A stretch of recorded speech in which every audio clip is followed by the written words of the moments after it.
Қаламызда орналасқан мешіт жанынан осыдан 4-5 жыл бұрын қайырымды азаматтардың, демеушілердің қолдауымен үлкен асхана тұрғызылған болатын. Ендігі жерде мешіт жанынан тағы бір ғимарат бой көтермек.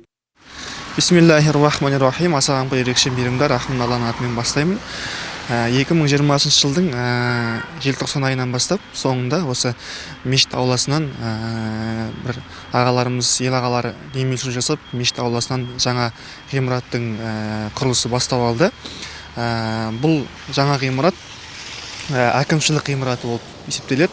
Яғни бұл ғимараттың ішінде имамның бөлмесі, мешіт қызметкерлерінің бөлмесі, есепшінің бөлмесі және Құран оқытуға келген, неке қиюға келген халыққа жалпы арнайы Құран оқитын бөлме және неке қиятын бөлме бөлек мешіт сыртынан арнайы ғимаратқа осылай жоспарлап осы ғимараттың құрылысы бастау алды. Ауданымыздың бас имамының сөзінше жамағат намаз оқитын мешітте тұрғындар келіп Құран оқытады, неке қидыртады, одан бөлек жеке шаруалармен келетіндіктен мешіттің өзі таршылық етіп келетін адамдарға ыңғайсыздық тудырады. Ендігі жерде барлығына қолайлы жағдай туғызуға мүмкіндік қарастырылып отыр дейді.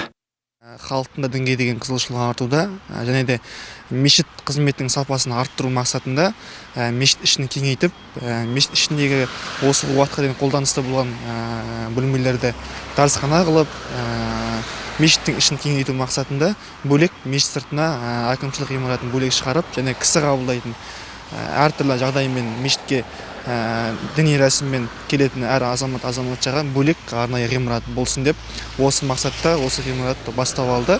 Осы ел ағаларының демеушілігімен осы ғимарат Алла осы желтоқсан айында басталған болса, Құдай нәсіп етсе, осы Рамазан айында ашылып қалса деген ниетте отырмыз. Иншалла осы жақсы іске, жақсы мешіт ауласын жасап жатқан осындай бір ізгі іске қол ұшын созған әр демеушімізге рахметімізді айтамыз. Ендеше Алла жолында жасаған игі істері сауаптан болсын дегіміз келеді. Өтепберген Қарасай, Азамат Бабагөжиев, Қарашығанақ телеарнасы.